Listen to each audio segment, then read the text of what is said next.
है ग्रामीण महिलाओं का कार्यक्रम घर आंगन।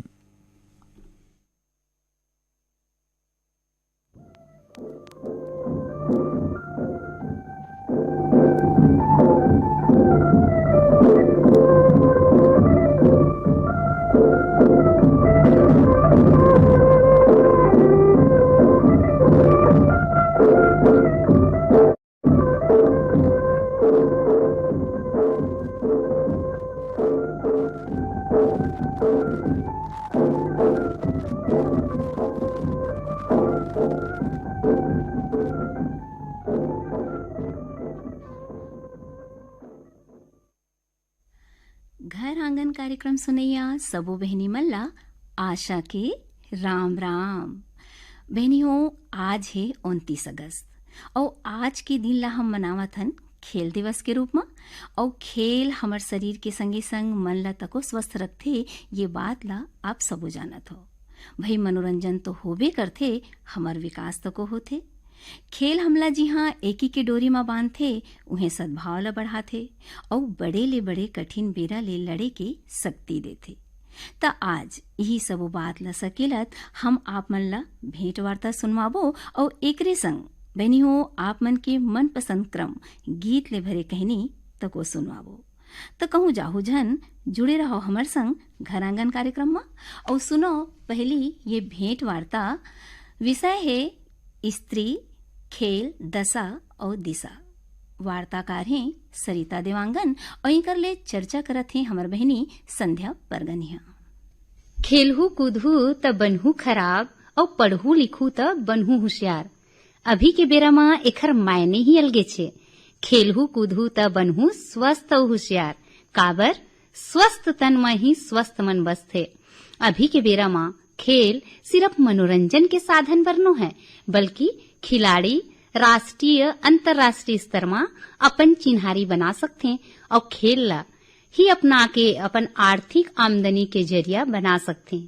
खेल दिवस के अवसर में खेल कूद ले संबंधित गोट बात करे बर हमार स्टूडियो में आमंत्रित करे हवन खेल कूद के शिक्षिका सरिता देवांगन जी ला। त सरिता जी, हमारे स्टूडियो में आपके बहुत बहुत स्वागत है। धन्यवाद। सबले आगू तो मैं घर आंगन कार्यक्रम के श्रोता साथी मन ला नमस्कार, जय जोहार और खेल दिवस के आप सभी झन ला गाड़ा गाड़ा बधाई। सरिता जी, आप ले हमार निवेदन है कि आप अपन परिचय हमार श्रोता बहिनी मन ला खुदे देते हो। जी जरूर। मोर नाम सरिता देवांगन है। मैं वर्तमान में शासकीय डुमरतराई स्कूल में खेल शिक्षिका के पद पर कार्यरत हूँ। मोर प्रारंभिक पढ़ाई और शिक्षा दुर्ग शहर में हुई। वैसे तो खेल कूद में मोला बचपन से ही रुचि रही से, लेकिन एला सही दिशा सही तरीके से जब मैं जाने हूँ, जब मैं कक्षा 7वीं में हॉकी खेलना चालू करे और हॉकी में यही माहिर होके कई राष्ट्रीय खेल कूद के प्रतियोगिता में भाग लियो। फिर कॉलेज पढ़े तो कॉलेज विश्वविद्यालय खेल कूद प्रतियोगिता होते, ओहू में खेल में भाग लियो। और ओखर बाद ओपन गेम्स होते, ओपन गेम्स में भी खेल कूद में भाग लियो और कई मेडल जीते हो और काफी नाम भी हुई से। ओखर बाद का होते कि एक शारीरिक शिक्षा विषय होते, जिन विषय के मैं अध्ययन करे और खेल शिक्षिका के रूप में आज मैं कार्यरत हूँ।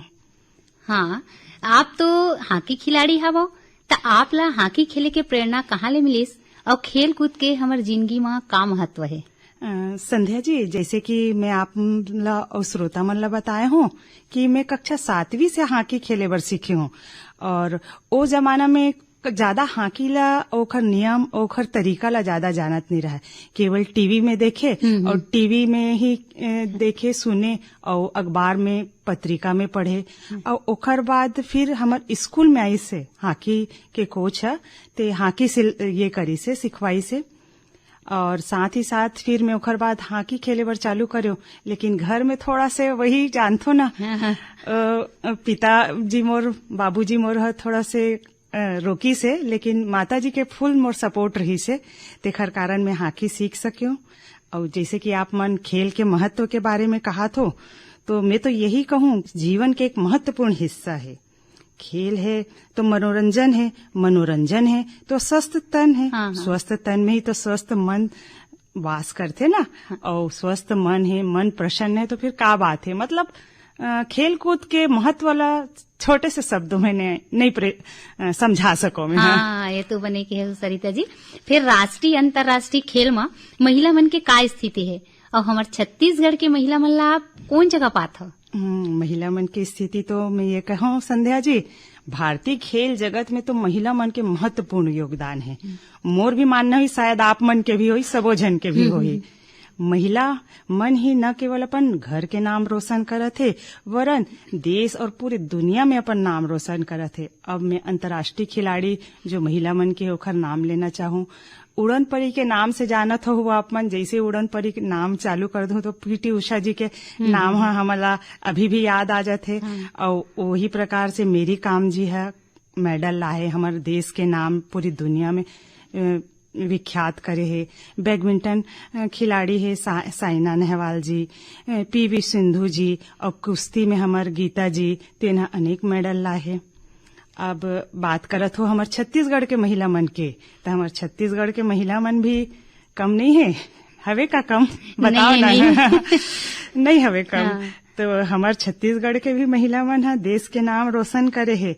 ओखरे क्रम में मैं बता देता हूँ कि हॉकीच खिलाड़ी है वे रेणुका यादव जी है, जो राजनांदगांव से करथे, तो वह खेली सो जीतीस। ओखर बाद बैडमिंटन खिलाड़ी है आकर्षी कश्यप जी है, ते निरंतर अभी मेडल लावत है।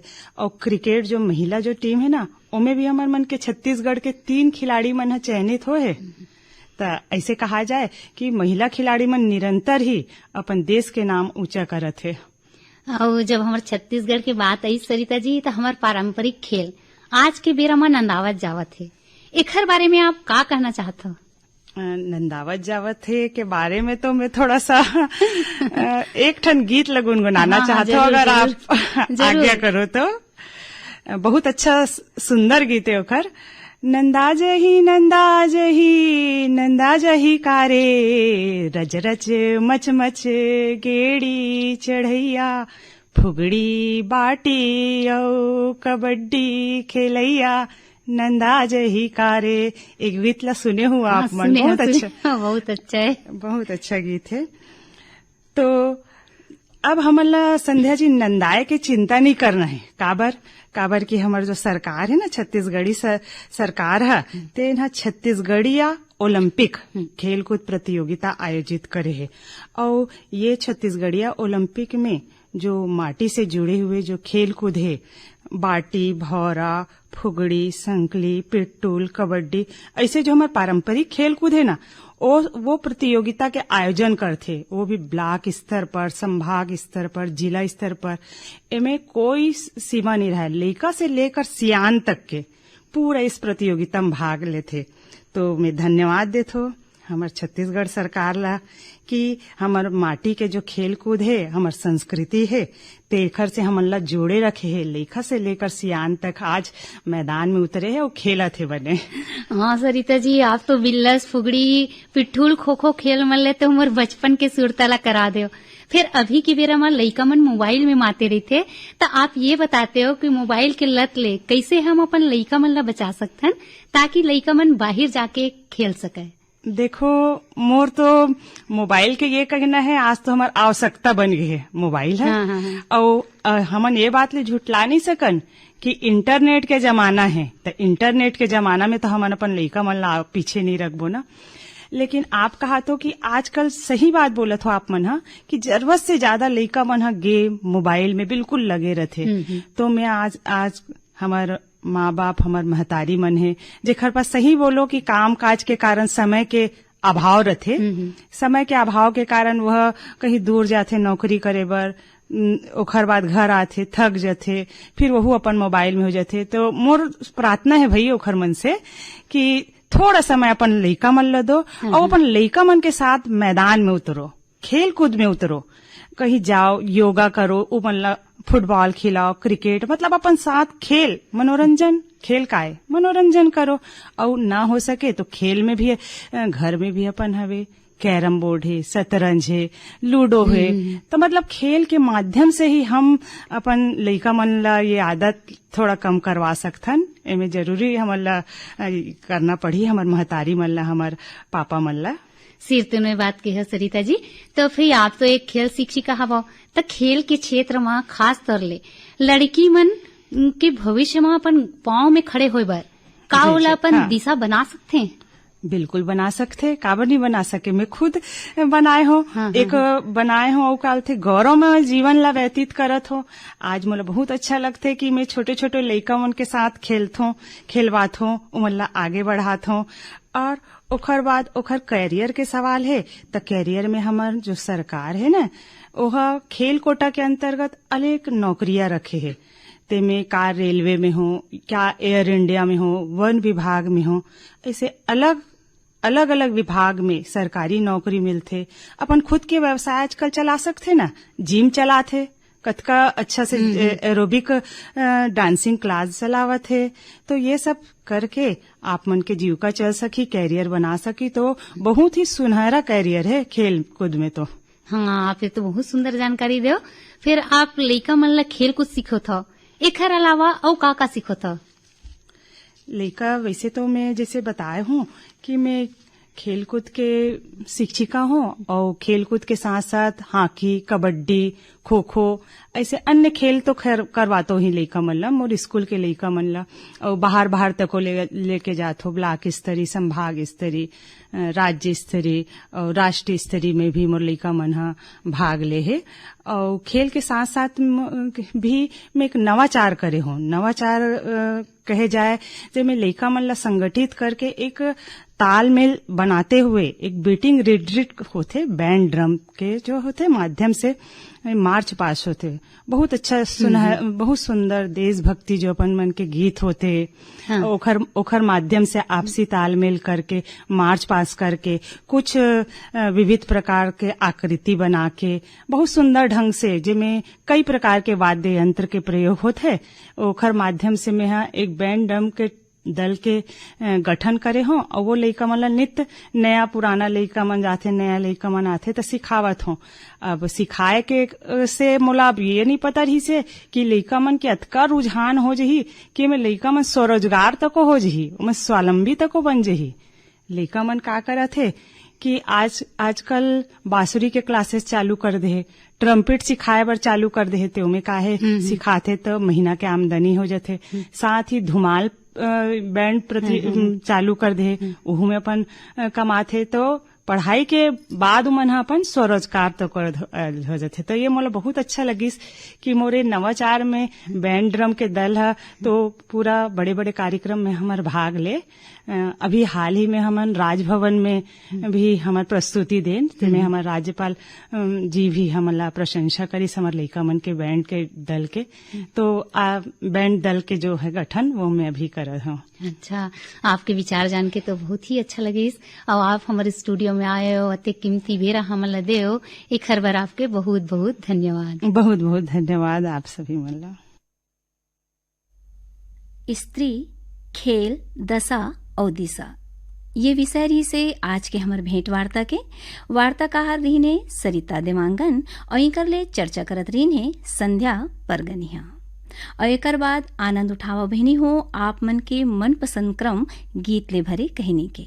और कहनी है एक बहनी मेहतरीन के, आलेख और वाचन है आशा शर्मा के, माने हमर गीत संकलन और संपादन है बीरभान साहू के और प्रस्तुति शाहिद हुसैन के।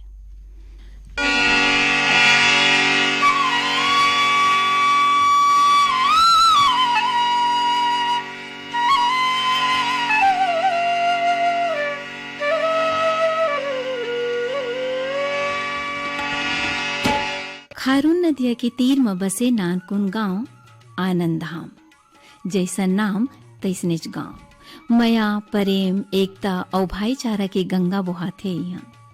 आमा के बगीचा, तिहा योगेश्वर नाथ के मंदिर, कर्मा माता, लक्ष्मी नारायण, दुर्गा महारानी, बूढ़ा देव के मंदिर के संगे संग हर बछर महाशिवरात्रि में होवैया यज्ञ के मंडप, धर्मशाला माने नानमुन तीरथ बरत हसन लागथे। और तीर तीर मां धनहा डोली, बोरबाड़ी, हर किसान आज के बेरा माँ पोठा हवे। हर तिहार बाल ला मिलजुल के मने के का कहना। जोत जवारा, नवरात्रि, दशहरा माँ रामलीला, देवारी बर सुआ नाच, राउत नाचा और माघ फागुन माँ रामायण प्रतियोगिता जम्मू घाव भर के लोगन एकजुट होके करें। हमर कतेक सुघर गाँव,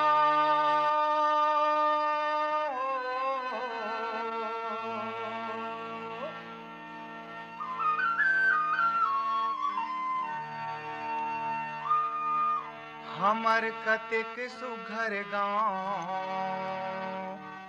हमर कतेक सुघर गाँव।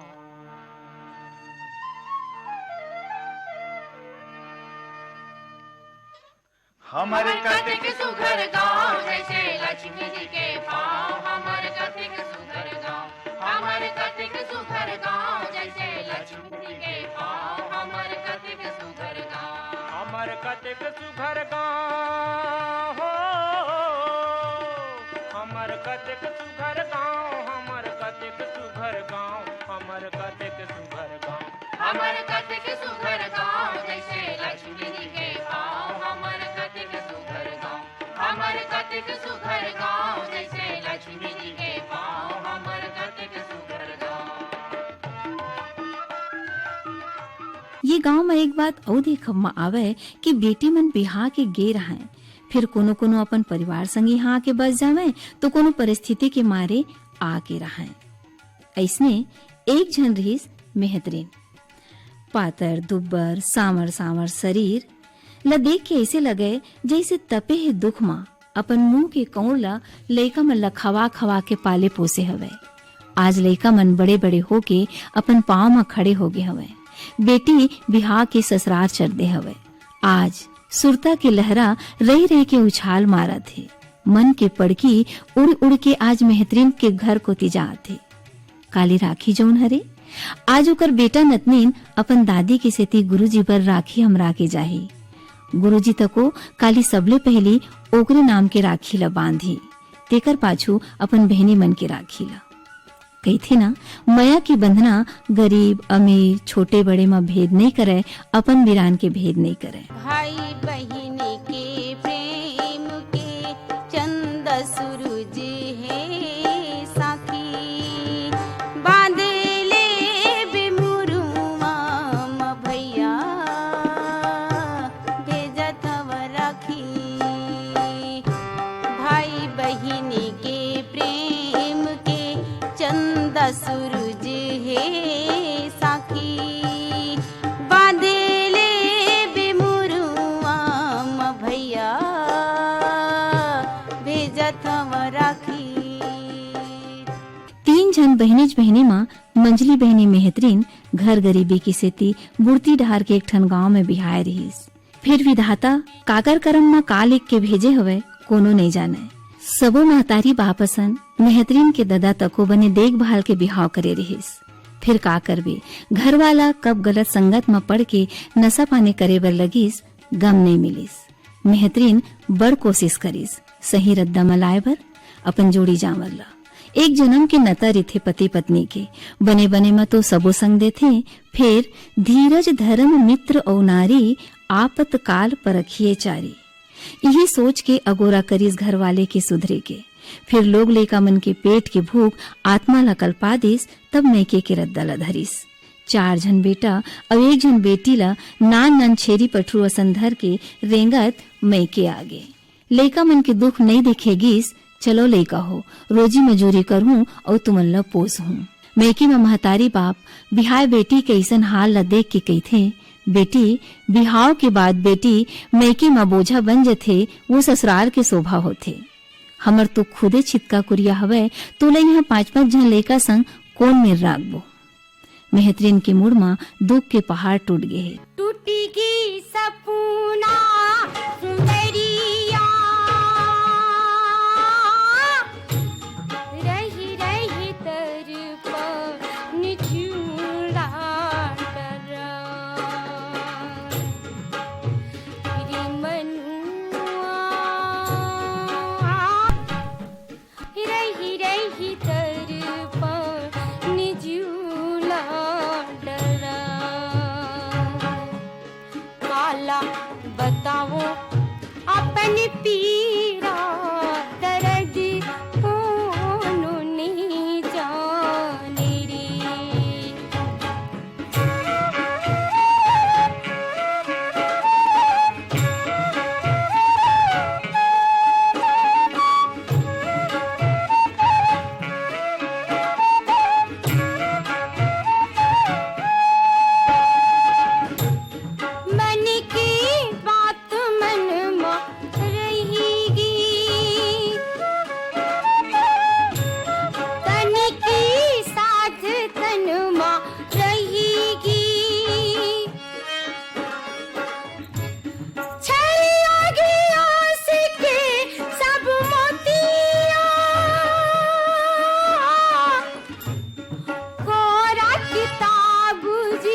जतियन कचरा बोहार। वही गांव में एक जन सियान रहा है, थोड़किन पढ़े लिखे समझदार, सबके नियाव पंचायत तको करे, मौका पड़े मां सबकी मदद तको करे। 6 जन बेटा सबो बाहिर रहे, 2 जन बस गांव में रहे। छोटे बेटा गुरुजी हवे। सियान मेर मेहतरी नाथे, फूफा मोला नान मुन ठिहा बता देतिस गा, मुड़ लुकाए बर छैहा दे देतिस। सियान एक ठन कुरिया ला दे दिस। मेहतरी नोकर घर मां नान मुन बुता करतीस, कोठा गोरा सकेलतीस, लिपई भरई करतीस और दूसर के खेत मां बनी भूती करके अपन लइका मन ला पालिस पोसिस। सियान के लइका मन तको उमर मां ये लइका मन ले थोड़ थोड़ छोट बड़े रहा है। आज राखी आए, घर के मुहाटी मां खड़े बंसी आरो देथे। मामा ए मामा मैं बंसी गा, आ भाचा आ बैठ, एदे परछी माँ नहीं लगाएगा, एदे अंगना में बैठा था, एदे सरकी है ना, और राखी लाने हम दाई भेजी से। अरे तो बहनी काबर नहीं आईस, जा बहनी ला भेज। अपन हाथ ले मोर हाथ में राखी बांधे। बंसी थोड़किन अगबकईस और घर जाके मेहतरीन ला बताथे गुरुजी ममा तोला बला आथे। मेहतरीन तको थोड़किन ठोटकत ठोटकत अंगना में आके खड़ा हो जाथे। भाई आ बहनिया, एदे में बैठत हूँ पीढ़ा माँ और मोला गुलाल लगा के राखी बांध। मेहतरीन उत्ता दूर अपन हाथ ला लुगरा के अचरा माँ पोछे लगिस और ओकर आँखी डहर ले आंसू के गंगा जमुना बोहाए लगिस। गुरुजी ला राखी बांधिस और नरियर और बूंदी के लाड़ू ला तीर में मड़ा दिस। गुरुजी घर में चेतईस, बहनी ला बने खवा पिया के भेजबे। बहनी के माया ला रेशम के डोरी माँ, बहनी के माया ला रेशम के डोरी माँ, भेज तो भैया मोर, बांध ले बे हाथे मतोर, भेज तो भैया मोर, बांध ले बे हाथे मतोर। बहनी के माया ला रेशम के डोरी माँ, बहनी के माया ला रेशम के डोरी माँ, भेज तो भैया मोर, बांध ले बे हाथे मतोर, भेज तो भैया मोर, बांध ले बे हाथे मतोर। एती मास्टरीन जन शहर ले आए रहा है। मेहतरीन और ओकर बेटा बर अतेक मान गौन ला देख के अगब गईस, काबर की वो मेहतरीन ला वो घर में काम बुता करत देख है। मेहतरीन तको रोत रोत कहे बर लगिस, बहुरिया 5 जन तरीव पर लेका ला धर के आए रहे हूँ ये घर में बहुरिया, तो गुरुजी तको 7-8 साल के रहे होही। मोर घर गरीबी की सेती मोर महतारी बाप तो मोला नहीं सरेखिन, फिर तुम्हार ससुर सियान हमोला एक ठन कुरिया दिस मुड़ लुकाए बर, और आज मोर गुरुजी भाई मोला तार दिस बहुरिया।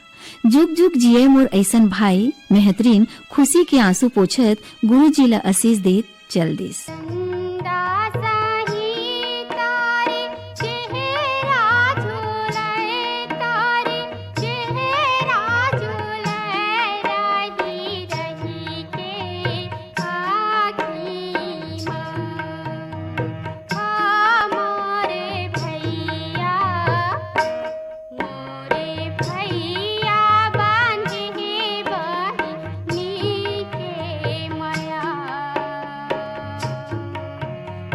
राखी माँ, मोरे भैया बांधे बहनी के माया,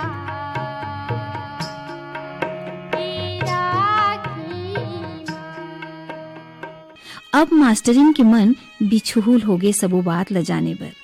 संझा कुन गुरुजी आईस तो पूछथे, बतावा ना कैसन तुहार भाई बहनी के नता है, मोला तो कोनो बात में बरोबरी नहीं दिखे तुहार मन के। गुरुजी मास्टरिन ला बकरी धर के लेगथे और बकरी के सबो पेड़ ला गिने बर गई थे। मास्टरिन गिनथे, एदे बर, पीपर, 2 ठन आमा, औरा, चिरई जाम और जाम के 3 ठन पेड़ कैसन एक सीध में लगे हवे ना, जैसे सबो भाई एके संग खड़े होके राखी बंधावत हो। गुरुजी मुस्किया देथे और बताथे ये सबो पेड़ मेहतरीन बहनी के लगाए हरे। हर साल जब सबो भाई गांव में रहन तो रेशम के पातर पातर डोरी ला लुगरा के अचरा में लुका के लानतीस और परछी में मड़ा देतीस। महतारी रहाय तो उन कुड़कुड़ावे, पाछू हमन नहा धो के अपन हाथ में बांध लेवन और तीजापुरा में रोटी पीठा लुगरा पाटा देवन। फिर जबले भैया मन नौकरी में गए हैं बाहिर, तबले हर साल यही पेड़ मल्लाओं कर नाम के राखी बांध देते मेहतरीन बहनी और कले चुप चल देते। मास्टरीन सोचे बर लगिस, धन्य है ऐसन भाई बहनी के नता और माया प्रेम के ये अटूट बंधना, जोन छोटे बड़े ऊंच नीच के भेद नहीं जाने और जानते तो सिर्फ एक दूसर की खुशी और सुख ला। गुरुजी बताते ननपन ले हमन अपन घर में मेहतरीन बहनी ला देखे हैं।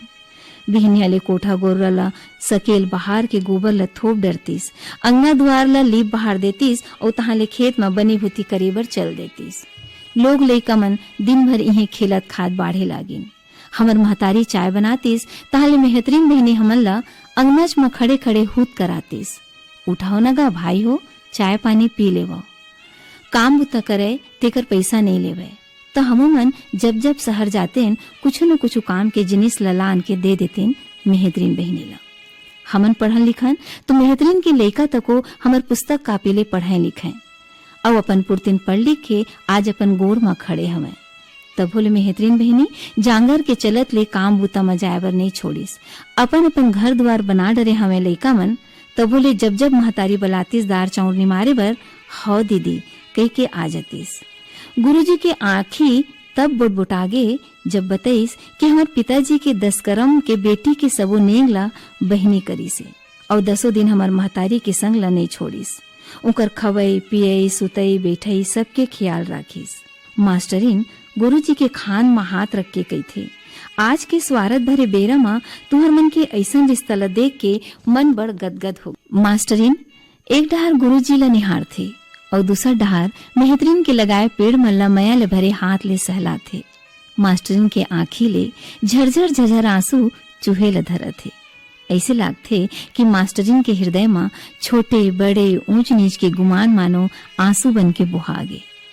निर्मल मन ले मेहतरीन ला बड़े बहनी के मान दे के ये रिश्ता ला जन्म जन्म के रिश्ता स्वीकार कर लेते।